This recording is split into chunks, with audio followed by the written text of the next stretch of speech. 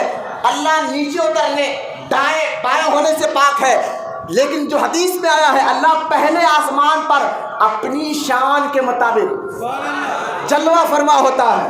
غور سے سنیں. ارے کیوں اٹھ رہے یار بار بار؟ درود پاک پڑھ ایک مرتبہ. اپنی شان کے مطابق اللہ تعالیٰ پہلے آسمان پر جلوہ فرما ہوتا ہے. لیکن غور کرے، یوں تو اللہ روزانہ فرما، قرآن میں آتا ہے اللہ روز آتا ہے اپنی شان کے مطابق. میں یہ آنا سمجھانے کے لیے کہہ رہا ہوں، ورنہ آنا جانے سے اللہ پاک. اللہ یوں سمجھے کہ روزانہ آدھی رات کے بعد اللہ کی رحمت بندوں کے بہت قریب ہو جاتی ہے. لیکن روزانہ تو بندے فجر نہیں پڑھتے تو آدھی رات کو کیا عبادت کریں گے؟ روزانہ تو فجر میں ہم کتنے سال پہلے فجر پڑھے تھے ہمیں پتہ نہیں ہے. لہذا اللہ تعالیٰ اپنے بندوں سے 70 ماؤں سے زیادہ محبت کرتا ہے، تو اللہ تعالیٰ حضور سے بھی بڑی محبت کرتا ہے. مصطفیٰ جان رحمت اس امت سے بڑے پیار کرتے ہیں. آقا صلی اللہ تعالیٰ علیہ وسلم ہر روز جو ہے نا رات بھر ٹھہر کر عبادت کرتے، اللہ کو منواتے. حدیث پاک میں آتا ہے، تفسیر الروح البیان میں حدیث پاک ہے. ذرا اس حدیث پاک کو غور کرے. سرکار دو عالم صلی اللہ تعالیٰ علیہ وسلم شعبان 13ویں شعبان کو سرکار رات بھر کھڑے رہے، اللہ سے دعا مانگتے رہے. اللہ اللہ نے ان کو میسنجر بنایا تھا. وہاں بھی بولتے ان کو میسنجر بنایا تھا، ان کو سیکرٹری بنایا تھا. وہ آئے، کام کرے، چلے گئے. مجھے ایک بات بتائیے، آپ کا سیکرٹری، آپ کا نوکر، آپ کا نائب ہو، اگر آپ کا نائب، آپ کا سیکرٹری اگر آپ اس کو کوئی کام دے تو آپ ہو گئے سیٹ ہے. اگر آپ نوکر کو کام دے تو اس کی بات آپ سنیں گے؟ بولے نا میری بات سن، میں تیرا سیٹ ہوں، یہ کام کر، یہ نہ کر، یہ کر، یہ نہ کر، جو بتا رہا ہوں وہ کام کر. یہ ہوتا ہے نوکر کا فرق، سیٹ اور نوکر میں فرق. نوکر وہی کام کرتا ہے جو کام کرنے کا اس کے سیٹ نے حکم دیا، جو کام کرنے کا اس کا سیٹ نے بولا. اس کو کہتے ہیں نوکر، اس کو کہتے ہیں مینیجر، اس کو کہتے ہیں سیکرٹری. لیکن میرے آقا کو وہابی کہتے ہیں. حضور بھی اللہ کے معاذ اللہ نائب ہے، سیکرٹری ہے، مینیجر ہے. میں کہتا ہوں ارے نادان، یہ دیکھ، یقیناً اللہ کے وہ بندے ضرور ہے، اللہ کے نائب ضرور ہے. اللہ پاک نے ان کو اپنا نائب ضرور بنایا ہے، لیکن ساتھ میں اللہ فرماتا محبوب تو میرا نائب بھی ہے اور میرا محبوب بھی ہے. سبحان اللہ. حضور نائب بھی اور محبوب بھی ہے، نائب بھی اور محبوب بھی ہے. آپ دیکھیں رات بھر ٹھہرے، اللہ نے فرمایا سو جانا پیارے آرام کرنا. سرکار نے یہ نہیں کہا ارے بھائی اللہ کا سرکار نے یہ نہیں فرمایا، بلکہ اللہ کے رسول نے فرمایا یا اللہ تو میری امت کو میرے حوالے کر دے. اللہ نے یہ نہیں کہا ہاں تو میرا بندہ خاموش، جو بولو وہ کام کر، میرا نائب ہے. نہ، اللہ پاک نے فرمایا محبوب میں نے تیرے خاطر تیرے گنہگار امت کے 4 یعنی 25% امت کو آج کی رات بخش دیا ہے. سبحان اللہ، محبت سے سبحان اللہ. یہ ہوتا ہے محبوب کا مقام. اللہ فرماتا پیارے تو میرا محبوب ہے. ہر نبی چاہتا تھا اللہ راضی ہو جائے، آدم چاہتے تھے اللہ راضی ہو جائے، نوح چاہتے تھے اللہ راضی ہو جائے، موسیٰ چاہتے تھے اللہ راضی ہو جائے، ابراہیم چاہتا ہے کہ اللہ راضی ہو جائے، اسماعیل چاہتے تھے اللہ راضی ہو جائے، یحییٰ چاہتے تھے اللہ راضی ہو جائے، زکریا چاہتے تھے اللہ راضی ہو جائے، یوسف چاہتے تھے اللہ راضی ہو جائے، سارے فرشتے چاہتے اللہ راضی ہو جائے، زمین اور آسمان چاہتے اللہ راضی ہو جائے، چاند اور سورج چاہتے اللہ راضی ہو جائے، مشرق چاہتا ہے اللہ راضی ہو جائے، مغرب چاہتا ہے اللہ راضی ہو جائے، جنوب چاہتا ہے اللہ راضی ہو جائے، آفتاب چاہتا ہے اللہ راضی ہو جائے، ساری کائنات یہ چاہتی ہے اللہ راضی ہو جائے، اور اللہ قرآن میں کہتا ہے مصطفیٰ تو راضی ہو جا۔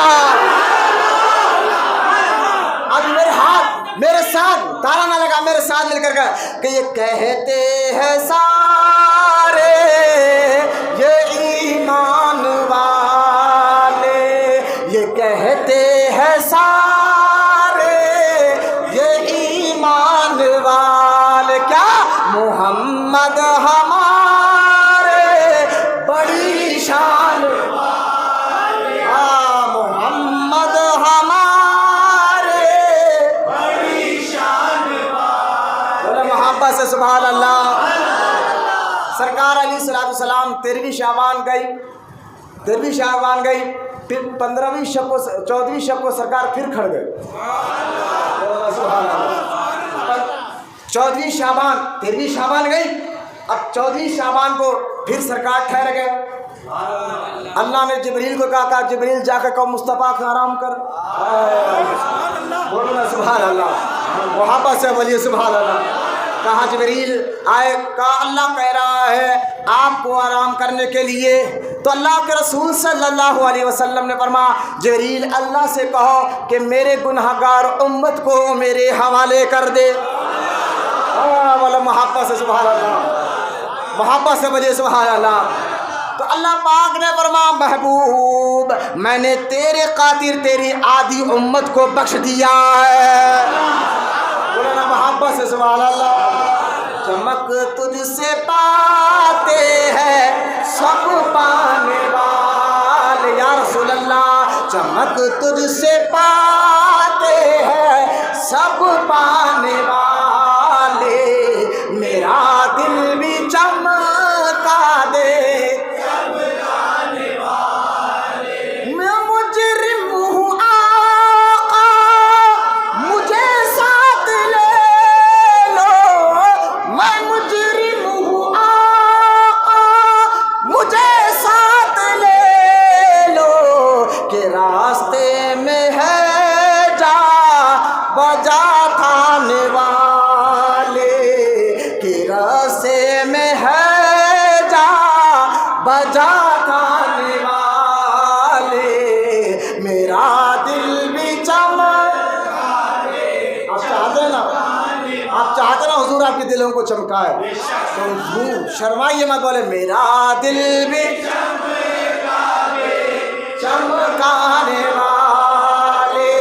14ویں شام کی شام گئی، پھر 15ویں شب آئی، آج کی شب آئی، حضور پھر کھڑ گئے، بولو نا سبحان اللہ، محبت سے بولیے سبحان اللہ۔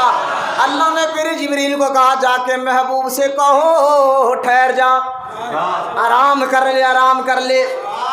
حدیث میں آیا ہے اللہ کے رسول نے فرمایا یا اللہ ہر نبی نے اپنی امت سے تنگ آ کر ان کی غلطیوں کو سمجھایا، سدھارا، نہیں سمجھے تو ہر نبی نے کہا یا اللہ یہ تیرے بندے ہیں، تیرے کو اختیار جو کرنا ہے کر۔ آدم نے یہی کہا، موسیٰ نے یہی کہا، ابراہیم نے یہی کہا، اسماعیل نے یہی کہا، ہر نبی نے یہی کہا۔ جب سمجھانے پر نہیں سمجھے تو اللہ پاک کے مقدس نبیوں نے کہا یا اللہ یہ تیرے بندے ہیں، چاہے تو عذاب بھیج، چاہے تو بخش دے، چاہے تو عذاب بھیج، یہ تیرے بندے ہیں۔ حضور فرماتے ہیں یا اللہ میں ایسا نہیں کہوں گا، بولے سبحان اللہ، میں ایسا نہیں کہوں گا، بولے یا سبحان اللہ، بات ایسی کرو مجھے جھومنے جو آتا ہے۔ حضور نے کہا میں ایسا نہیں کہوں گا یا اللہ، میں میری امت کو تیرے حوالے نہیں کروں گا، میں کہوں گا مولا میرے ہیں، گندے ہیں پر میرے ہیں، برا ہے تو پر میرے ہیں، گناہ گار ہے تو پر میرے ہیں، اللہ بخش دے بخش دے۔ اللہ نے فرمایا محبوب پہلی رات کو تو 25 مرتبہ 50%, دوسری رات کو 50%.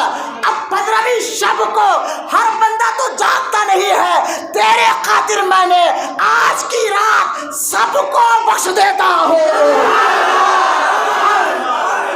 مولانا یہ کہتے ہیں سارے ایمان والے، محمد بڑی شان والے، محمد ہمارے بڑی شان والے. تو آج کی رات بخشش والی رات، مغفرت والی رات. ارے اللہ پاک نے وعدہ فرما محبوب بخشوں گا، محبوب بخشوں گا، سب کو بخشوں گا. چند اگر توبہ کر لے، کچھ گناہگار ہے تیرے بندے، تیرے غلام کچھ گناہگار ہے، شرابی، حاسد، سود خور اور جو ہے برا فعل لینے والے، اگر وہ بھی توبہ کر لینا، سبحان اللہ، وہ بھی توبہ کر لے، میں ان کو بھی بخش دوں گا. اللہ کے رسول صلی اللہ علیہ وسلم فرماتے، سننا یہ حدیث پاک کو ذرا غور سے سننا. آج کی رات کے بارے میں بتا دیا، بخشش کی رات ہے، اس لیے شب بارات کو اس لیے کہتے ہیں بارات، یعنی آزادی والی رات، بخشش والی رات. بارات کا معنی ہے آزادی. بارات کا کیا معنی ہے؟ ذہن میں رکھے. اگر کوئی وہابی ملا آپ کو بولے رات بھر بیٹھے تھے چرا بولے شب بارات کا معنی کیا ہے، او نہیں معلوم، مردوں کی عید بولے ہمارے گھر میں امی، ایسا آپ کو بولو کوئی مردے آپ کے گھر میں آنے والے نہیں ہیں آج کی رات. ہاں چلیے نا، یہ بات ذہن میں رکھو. آپ سمجھ رہے ہیں مردوں کی عید ہے، مردوں کی عید ہے، بچپن سے یہی سنتے ہیں نا، یہ سنتے بھی کہ آج کی رات مردوں کی عید ہے. نہیں بھائی، اگر چلو اگر واقعی کوئی مردہ آ گیا نا، پھر آپ کی ہماری حالت کیا ہوتی ہے ہمارے کو معلوم ہے. اگر کوئی مرا ہوا آ کے گھر کے سامنے ٹھہر کر لے بھائی بہت یاد کر رہا تھا، آ گیا بھائی، مسکرایا ذرا نیند بھی جاتی ہے، آ گیا بھائی، سو بھاگ جائیں گے. مردوں کی عید نہیں ہے. میں کیوں پتا نہیں، لوگ بولتے ہاں آج کی رات اللہ پاک بخشش کی رات ہے. حضور سے وعدہ کرا محبوب بخشوں گا، سب کو بخشوں گا. تو زندوں نے دیکھا جب اللہ آج سب کو بخشنے والا ہے، بولے نا سبحان اللہ. حضور نے کہا جب سب کو بخشنے والا ہے، چلو میں قبرستان جا کر میں اپنی امت کو تعلیم دیتا ہوں. جب تو اللہ تمہیں بخش رہا ہے نا، قبرستان جاؤ اور اپنے بڑوں کے لیے بھی دعا کر دو، یا اللہ ہمیں جیسا بخش رہا ہے مولا آج کی رات کے صدقے میں انہیں بھی بخش دینا، قبر والوں کو بھی بخش دینا. مجھے بتائیے ایک بندہ قبر میں چلا جائے اور وہاں اللہ اس کو معاف فرما دے، اس سے بڑی عید کی رات اور کیا ہوگی خبر والے کے لیے؟ اس سے بڑی خوشی کی بات اور کیا ہوگی خبر والے کے لیے؟ میں سمجھ یہ بات اس سے لوگ کہتے تھے مردوں کی عید کی رات ہے. ایسا نہیں کہ مردے ہمارے گھر آتے ہیں، ایسا نہیں ہے کہ مردے ہمارے گھر آتے ہیں. ہاں آج کی رات اگر کوئی اپنے ماں باپ کے لیے دعا کرے، مرحوم ماں باپ کے لیے دعا کرے، بھائیوں کے لیے دعا کرے، بیٹوں کے لیے دعا کرے، میں تو کہتا ہوں آپ دعا یہ کریں، ربنا اغفر لی والی والدی وللمؤمنین یوم یقوم الحساب. اے اللہ ہمیں بھی بخش دے، ہمارے مومن بھائیوں کو بھی بخش دے، اور تمام مسلمانوں کی بخشش فرما دے. محبت سے بولیے سبحان اللہ. تو آج کی رات یہ مبارک رات ہے بخشش والی، شب بارات. شب کہتے ہیں رات کو، بارات کہتے ہیں آزادی کو. تو شب بارات سرکار دو عالم صلی اللہ علیہ وسلم فرماتے ہیں اللہ تعالیٰ آج کی رات بنو کلب کے بکروں کے بالوں کے برابر، بولنا سبحان اللہ، بنو کلب کے بکروں کے بالوں کے برابر آج کی رات اللہ میری امت کی بخشش فرمائے گا. اچھا دیکھیں بنو کلب کے بکروں، اس حدیث سے اہل سنت و جماعت حق پر ہے یہ بھی ثابت ہوتا ہے. آپ کہیں گے وہ کیسا؟ مجھے بتائیے دنیا میں جتنی جماعتیں ہیں، چاہے وہ اہل حدیث جماعت ہو، دیوبندی جماعت ہو، تبلیغی جماعت ہو، جماعت اسلامی ہو، اہل قرآن ہو، جتنی بھی جماعتیں ہیں ذرا توجہ کریں. اس تمام جماعتوں میں جتنے لوگ ہیں جو ان کے فالوورز ہیں وہ آپ کو 100 میں سے 2% ملیں گے، 100 میں سے 2% ملیں گے. اور پوری دنیا میں اگر آپ اہل سنت کو تلاش کریں گے تو 100 میں سے 80% ملیں گے. بولنا محبت سے سبحان اللہ. سب سے بڑی جماعت سنی مسلمان ہے. لہذا حضور فرما رہے ہیں میری امت کے اللہ پاک بنو کلب کے بکروں کے بال کے برابر. تو نہ وہابیوں کے اتنے فالوور ہے، نہ بدعقیدوں کے اتنے فالوور ہے. اگر اتنے فالوور کوئی ہے تو اہل سنت و جماعت ہی میں ملے گے. پاک میں آتا اللہ کے رسول صلی اللہ علیہ وسلم نے فرمایا، اللہ نے فرمایا محبوب تو میرا محبوب ہے، نائب ضرور لیکن محبوب ہے۔ اور اللہ اتنا پسند کرتا ہے اپنے حبیب کو، قرآن میں اللہ فرماتا ہے وَرَفَعْنَا لَكَ ذِكْرَكَ، محبوب میں نے تیرے ذکر کو بلند کر دیا ہے۔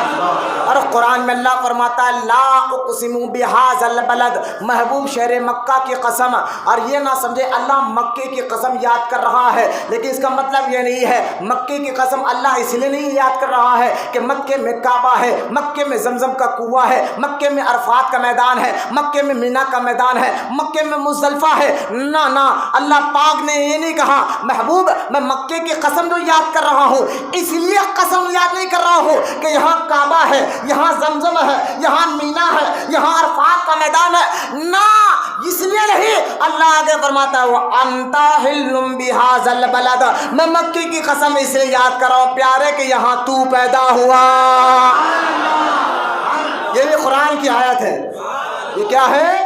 قرآن کی آیت آپ کو بتا رہا ہوں۔ آپ دیکھیں حدیث پاک میں آتا ہے اللہ کے رسول صلی اللہ علیہ وسلم نے فرمایا کہ اے میرے صحابہ، اللہ نے مجھ سے کہا محبوب تم مجھ سے وعدہ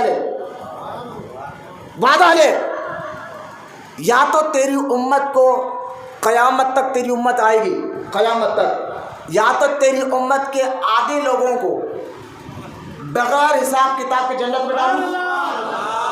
حدیث ابھی پوری نہیں سمجھے بات کو۔ اللہ فرمایا محبوب میں تو مجھ سے کہے دو میں سے ایک بات کو لے، دو میں سے ایک بات کو تو لے۔ سرکار نے فرمایا اللہ کیا؟ فرمایا یا تو میں تیری امت کو قیامت تک اتنے لوگ آئیں گے تیری امت میں مسلمان، ان میں سے آدھے لوگوں کو بغیر حساب اور کتاب کے جنت میں ڈالوں اور آدھے لوگوں سے حساب اور کتاب لوں گا۔ یا تو یہ وعدہ لے یا تو شفاعت کو لے، بولنا سبحان اللہ، یا تو شفاعت کو لے۔ صحابہ نے پوچھا یا رسول اللہ آپ نے کیا لیا؟ یا رسول اللہ آپ نے کیا لیا؟ اللہ کے رسول علیہ الصلوۃ والسلام فرماتے ہیں میرے صحابہ میں نے شفاعت کو لیا۔ صحابہ نے پوچھا حضور کیوں؟ آدھی امت تو بغیر ڈائریکٹ جنت میں جا رہی تھی حساب کتاب کے، آدھی کو تو اللہ حساب لینے والا تھا۔ حضور نے فرمایا کہ اے میرے صحابہ سنو، اگر آدھی امت کو جنت میں بھیج دیتا تو شفاعت نہیں کر پاتا، لیکن شفاعت کو لیا اس لیے ایک ایک کو پکڑ کر اللہ کی بارگاہ میں بنا کر اللہ کو منوا کر جنت میں لے جاؤں گا۔ محبت سے سبحان اللہ، محبت سے بولیے سبحان اللہ۔ اور حضور ارشاد فرماتے ہیں، حضور ارشاد فرماتے ہیں، توجہ کرے، سرکار ارشاد فرماتے ہیں اللہ کے رسول صلی اللہ علیہ وسلم میرے صحابہ جو میں نے اللہ سے کہے گا شفاعت لی ہے نا، یہ شفاعت نیکوکار کے لیے نہیں ہے۔ سبحان اللہ، آج شب توبہ ہے، گناہگاروں کے بخشش والی رات ہے، ذرا گناہگار کان سے کھول کر سنے۔ حضور فرماتے ہیں یا اے میرے صحابہ میں نے اللہ سے کہہ کر جو شفاعت کا مقام لیا ہے یہ شفاعت نیک لوگوں کے لیے نہیں، کیونکہ نیک تو یوں ہی جنت میں جائیں گے۔ سبحان اللہ، نیک تو یوں ہی جنت میں جائیں گے۔ اگر میں نے جو شفاعت لی ہے میری امت کے گناہگاروں کے لیے لی ہے، اس لیے ہم کہتے ہیں ہم یقیناً گناہگار ہیں لیکن مصطفیٰ کی شفاعت پر یقین ہے۔ لیکن گناہگار بنو، گناہگار انسان بنو، گناہگار ہو، بندہ گناہ کرتا ہے، گناہ ہو جاتے ہیں، نہیں چاہتے پر بھی ہو جاتے ہیں۔ لیکن میں ایک بات کرتا ہوں مسلمان بچوں، آپ ذرا غور سے سننا، جہاں میں نے آپ کو فضائل شب بارات کے بارے میں مضبوط دلائل دیے ہیں وہاں پر آپ یہ بات بھی ذہن رکھ لیں کہ گناہگار انسان بنو، کیونکہ گناہ نہ چاہتے پر بھی گناہ صرف دو لوگ ہیں جو کر ہی نہیں سکتے، 100% ان سے گناہ نہیں ہوتا۔ وہ کون لوگ ہیں؟ ایک فرشتے، وہ کون ہے؟ فرشتے، دوسرے انبیاء علیہ السلام۔ نبیوں سے گناہ نہیں ہوتا، فرشتوں سے گناہ نہیں ہوتا، باقی جو اللہ کے نیک اور محبوب بندے ولی ہوتے ہیں اللہ ان کو گناہوں سے محفوظ رکھتا ہے، اللہ ان کو گناہوں سے محفوظ رکھتا ہے۔ لیکن سنو ہم گناہگار ہیں لیکن گناہگار انسان بنو، گناہگار شیطان مت بنو۔ گناہگار انسان کی تو بخشش ہے، کوئی نہ کوئی ذریعہ لگ جاتا ہے، کوئی نہ کوئی ہیلے سے اللہ اس کو معاف کر دیتا ہے۔ آپ کہیں گے مولانا گناہ گار انسان اور گناہ گار شیطان میں فرق کیا ہے؟ سنو، گناہ کر کر اس غلطی کو مان لینا یہ انسان ہے، یہ انسانیت ہے۔ غلطی کو مان لینا اللہ کے سامنے، ہاں میں نے گناہ کیا ہے مولا میں مانتا ہوں، اس کو کہتے ہیں گناہ گار انسان۔ اللہ معاف کرے گا، ضرور معاف کرے گا، لیکن اکڑ کر گئے نا میں گناہ کرائش نہیں، میں غلطی کرائش نہیں، میں غلطی کو مانتا ہی نہیں۔ جیسا کہ شیطان نے کہا، شیطان نے اللہ سے کہا تھا میں سجدہ کیوں کروں، تجھے کروں گا، آدم کو نہیں کروں گا، اور میں کوئی گناہ نہیں کر رہا ہوں۔ اکڑ گیا، تکبر دکھایا، اکڑا تو ہمیشہ بھر کے لیے لعنتی ہو گیا۔ تو اپنے گناہ پر اکڑ مت دکھاؤ، اگر گناہ کو گناہ مانو اور اللہ کے سامنے اقرار کرو دل ہی دل میں مولا میں اقرار کرتا ہوں میں گناہ گار ہوں، تو اللہ پاک ایسے لوگوں کو توبہ کی توفیق دے دیتا ہے۔ توبہ کی توفیق اللہ پاک ایسے لوگوں کو عطا فرما دیتا ہے، عطا فرما دیتا ہے۔ لیکن جو گناہ کر کر اکڑ گئے، یہ اکڑنا شیطانوں کا طریقہ ہے، ابلیس کا طریقہ ہے۔ لہٰذا آج کی رات حضور کی بارگاہ میں حضور نے فرمایا اللہ بخشش فرماتا ہے۔ اچھا سنو، آپ ایک بات اور سنو، سرکار نے حدیث پاک میں فرمایا شعبان کی جو 15ویں شب ہے، ابھی جب مولانا نے آپ سنا، اس شب کو اللہ تعالیٰ سال بھر تک کے یہ شعبان سے لے کر اگلے شعبان تک کون جیے گا، کون مرے گا، کون حج کرے گا، کون کیا کرے گا، یہ سارے معاملات اللہ پاک فرشتوں سے یہاں لکھا دیتا ہے۔ بولنا سبحان اللہ۔ اب یہ آج کی رات سال بھر کی فیل بند ہو گئی، اب نئی فیل تیار ہو رہی ہے۔ اب اس فیل میں اللہ پاک ہمارے لیے کیا لکھا، یہ نہ سمجھے کہ جو لکھا وہ ہوگا۔ ارے بھائی میں کیا کر سکتا ہوں، اللہ نے میری قسمت میں مجھے شرابی لکھا تو میں شرابی بن گیا، اللہ نے مجھے میری قسمت میں بے نمازی لکھا تو میں بے نمازی بن گیا۔ کہیں کو اٹھ رہے یار، وہ ہے کیوں اٹھ رہے بیٹھ رہے، سب دیکھ رہے کیسے؟ تو لہٰذا اب غور کرے حدیث پاک کو، آپ اس پر میں آپ کو بتا رہا تھا، لہٰذا گناہ گار انسان ہو تو گناہ گار انسان بنو، گناہ گار شیطان نہ بنو۔ گناہ بڑے سے بڑے ہو اللہ معاف کر دے گا، لیکن نیت سچی ہونا چاہیے، اللہ کی بارگاہ میں توبہ کرتے رہے۔ حدیث پاک میں آپ کو سنا رہا تھا کہ شعبان کا یہ مبارک مہینہ اور اس رات کو سال بھر کے گناہ جو ہے نا اللہ پاک سال بھر کی محفل کو بند کر دیتا ہے۔ اور یہ مت سمجھو کہ جو اللہ نے لکھا وہ ہم کریں گے، یہ نہیں سمجھو، بلکہ جو ہم کرنے والے تھے اللہ اس کا پہلے سے جانتا ہے، اس کے بارے میں اللہ پہلے سے جانتا ہے، وہ لکھ رہا ہے نا۔ اگر آپ مجھے بتائیں ایک شیر کو پنجرے میں لا کر سامنے رکھ دوں، آپ کو میں کہوں کہ بھائی میں کھولوں تو آپ کہیں گے نہیں حضرت، بولے کیوں؟ کیونکہ آپ معلوم ہے اگر کھول دو تو شیر کیا کر سکتا ہے، یہ آپ کو معلوم ہے۔ تو اسی طرح ہمارے پیدا ہونے سے پہلے، ہمیں بنانے سے پہلے اللہ ہمارے بارے میں جانتا ہے کہ ہم کیا کرنے والے ہیں۔ تو تقدیر میں وہ نہیں لکھا گیا کہ جو اللہ لکھ دے وہی ہوگا، بلکہ تقدیر میں وہ لکھا گیا جو ہم کرنے والے تھے اللہ نے وہ لکھا ہے۔ لیکن اگر آپ دعا کرے تو اللہ تقدیر کو مٹا کر، اگر تقدیر میں لکھا گیا کہ آپ گناہ گار تھے، نیک بخت تھے، گناہ گار تھے، دوزخی تھے، لیکن آپ نے اگر دعا کر دی آج کی رات اور اللہ کرم فرما دے تو یہ تقدیر کو مٹا کر کہتے ٹھیک ہے تو تھا گناہ گار لیکن میں نے مصطفیٰ کے صدقے تجھے نیک بنا دیا ہے۔ مولانا محبت سے سبحان اللہ۔ تو آج کی رات یہ مبارک رات میں اچھا دیکھیں آپ حدیث میں سرکار دو عالم صلی اللہ علیہ وسلم نے ارشاد فرمایا کہ جب ذرا غور سے سنیں، آپ کے نام اعمال آج بند ہو رہے ہیں سال بھر کے، پھر نیو میں فیل آ رہی ہے، پتہ نہیں اس فیل میں ہمارے بارے میں کیا لکھا گیا کہ ہم جئیں گے، مریں گے، کھائیں گے، پیئیں گے، حج کریں گے، جو کچھ ہم کرنے والے اللہ پہلے سے جانتا ہے۔ لہٰذا یہ فیل بند ہو رہی ہے۔ حدیث پاک میں آتا ہے نبی کریم، لیکن یہ اعمال تو بند ہو رہے ہیں نا اللہ کی بارگاہ میں، لیکن حدیث سنیں آپ، اللہ کے رسول صلی اللہ تعالیٰ علیہ وسلم فرماتے ہیں کہ تمہارے نام اعمال کو جیسا سال میں ایک بار اللہ بند کر پھر سے فیل دوسری دیتا ہے اور اس میں لکھ دیتا ہے، لیکن حدیث پاک میں آتا ہے اسی طرح تمہارے نام اعمال تمہارے ماتحت کو بھی بتایا جاتا ہے۔ نہیں سمجھا؟ غور سے میں بتا رہا ہوں، تمہارے ماتحت لوگوں کو بھی تمہارے نام اعمال تم کیا کر رہے ہو۔ ہم کس کے ماتحت ہیں؟ ہمارے ماں باپ کے۔ اگر ہمارے ماں باپ چلے گئے نا تو ہمارے ماں باپ کی قبر میں ہر ہفتے